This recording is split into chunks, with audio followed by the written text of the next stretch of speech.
तो आज हम एक बड़े सवाल पे बात करने वाले हैं। क्या इस डिजिटल दुनिया में हमारे फैसले सच में हमारे हैं या फिर कहीं ये एल्गोरिदम्स हमें चुपके से राह दिखा रहे हैं? हाँ, ये सवाल आजकल बहुत अहम हो गया है। हमने एक लेख देखा, एल्गोरिदम युग में स्वतंत्र इच्छा, और उसमें कुछ काफी सोचने वाली बातें थीं। बिल्कुल।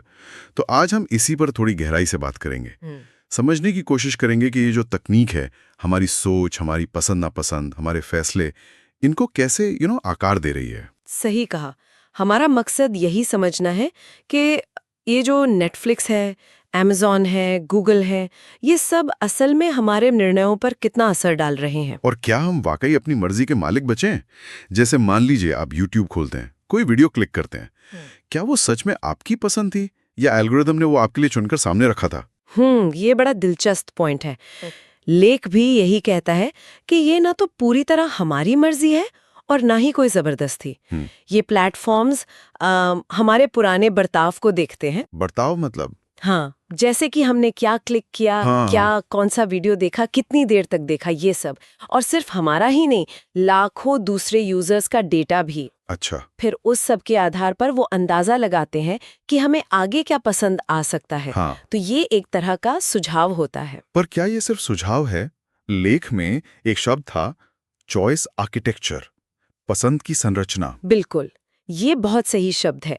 ये प्लेटफॉर्म्स जैसे नेटफ्लिक्स की होम स्क्रीन या अमेज़न के रिकमेंडेशंस, वो हमें मजबूर नहीं करते। नहीं, मजबूर तो नहीं करते, पर वो हमारे सामने विकल्प इस तरह से रखते हैं, ऑप्शंस को ऐसे फ्रेम करते हैं कि हम धीरे से एक खास दिशा में बढ़ जाते हैं। हाँ, मतलब एक तरह का अदृश्य गाइडेंस कह सकते हैं।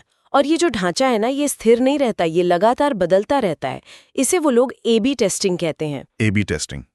अच्छा, वो जैसे वेबसाइट्स पर होता है, अलग अलग बटन के रंग ट्राई करना। हाँ, बिल्कुल वही।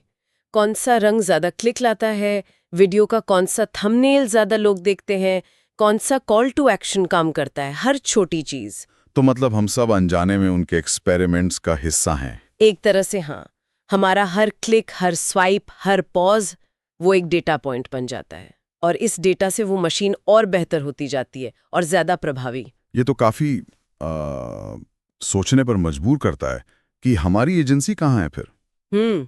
और ये बात सिर्फ सुझावों तक ही नहीं है शायद। नहीं, बिल्कुल नहीं। लेख ये भी बताता है कि AI मॉडल्स हमारे व्यवहार का बहुत बारीकी से विश्लेषण करते हैं। मतलब हम कितनी तेजी से स्क्रॉल कर रहे हैं। हाँ, स्क्रॉल करने की स्पीड भी। हाँ, किसी पोस्ट पर कितनी देर रुके, हमारी भावनात्मक प्रक्रियाएं कैसी हैं, पैटर्न क्या हैं, इन सब छोटे छोटे संकेतों से वो हमारे अगले कदम का अनुमान लगाते हैं। हमसे भी पहले। कभी कभी शायद हाँ, वो पैटर्न पहचान लेते हैं जो हम खुद भी नहीं जानते। और इससे होता क्या है, एक और चीज है जो शायद खत्म हो रही है, सेरेंडिपिटी। सेरेंडिपिटी मतलब वो अचानक कुछ नया दिलचस्प मिल जाना। वही, जब हम बस ऐसी कुछ देख रहे हों और अचानक कोई कमाल की चीज मिल जाए जिसकी हमें उम्मीद न थी। अब ज्यादातर चीजें आपके लिए अनुशंसित होती हैं। हाँ, रिकमेंडेड फॉर यू। जिसका असल मतलब होता है हमारे मुनाफे के लिए इंजीनियर किया गया। तो वो जो संयोग से मिलने वाली खुशी थी ना, वो शायद कम हो रही है। सब कुछ इतना पर्सनलाइज्ड है। और इससे कहीं ना कहीं हमारी दुनिया थोड़ी सिमट भी जाती होगी। हम वही देखते हैं जो हमें पसंद है या जो एल्गोरिथम सोचता है कि हमें पसंद आएगा। बिल्कुल। और हम शायद अनजाने में अपनी स्वतंत्रता का एक हिस्सा खो रहे हैं। एक और पहलू है इसका, जिसे लेख में संज्ञानात्मक ऑफलोडिंग कहा गया है। संज्ञानात्मक ऑफलोडिंग, ये क्या है? मतलब हम सोचने का काम बाहर सौंप रहे हैं। पहले हम सोचते थे मैं इस मुद्दे पर क्या मानता हूँ। हाँ। अब हम शायद ये देखते हैं कि ऑनलाइन इस पे क्या चल रहा है या दूसरे लोग क्या कह रहे हैं, और एल्गोरिदम हमें कौन सी आवाजें दिखाता है। वो जो सबसे ज्यादा लाउड हों या जिन पर सबसे ज्यादा रिएक्शन आ रहे हों। अक्सर वही नतीजा होता है, फिल्टर बबल। हम अपने ही विचारों के बुलबुले में बंद हो जाते हैं। हमें वही सुनाई देता है जो हम पहले से मानते हैं। और हमें लगता है कि ये हमारे अपने स्वतंत्र विचार हैं, जबकि वो एल्गोरिदम द्वारा चुने और परोसे गए हो सकते हैं। ये तो बड़ी निराशाजनक तस्वीर लग रही है। क्या हम पूरी तरह इन अदृश्य धागों में बंध गए? कोई रास्ता है बाहर निकलने का? लेख उम्मीद जगाता है। वो कहता है कि सबसे बड़ा हथियार है जागरूकता, अवेयरनेस। जागरूकता? हाँ, अगर हमें पता है कि हमें प्रभावित किया जा रहा है, कि हमारी पसंद को शेप किया जा रहा है, तो हम उसका विरोध कर सकते हैं, हम सवाल उठा सकते हैं। मतलब अगर हमें पता हो कि कोई अदृश्य धागा है तो वो उतना मजबूत नहीं रहता। बिल्कुल। जब तक वो अदृश्य है तभी तक उसका असर सबसे ज्यादा है। ये प्लेटफॉर्म्स इतने आकर्षक हैं, इतने सुविधाजनक। मुश्किल है, हाँ। जागरूकता पहला कदम है, लेकिन उसके बाद सचेत प्रयास करने पड़ते हैं, छोटे छोटे कदम। जैसे क्या हम हमेशा रेकमेंडेड वीडियो ही देखते हैं, या कभी खुद सर्च करके कुछ नया ढूंढते हैं? क्या हम अपनी सोशल मीडिया फीड को देखते हुए सोचते हैं कि मुझे ये क्यों दिख रहा है? ये सवाल पूछना जरूरी है। हाँ, क्या हम जानकारी के लिए सिर्फ एक ही सोर्स पर निर्भर हैं, या अलग अलग जगहों से जानने की कोशिश करते हैं?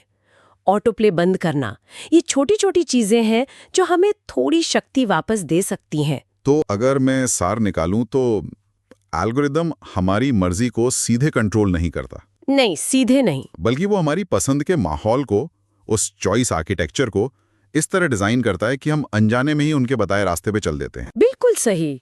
वो नियंत्रण छीनते नहीं हैं, वे उसे धीरे धीरे बहुत चुपके से हमारे सामने रखते हैं। इतना स्वाभाविक लगता है कि हमें पता ही नहीं चलता।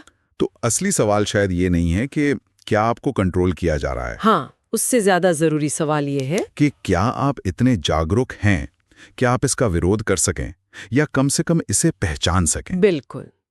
इसी विचार के साथ शायद हमें आज की बात खत्म करनी चाहिए।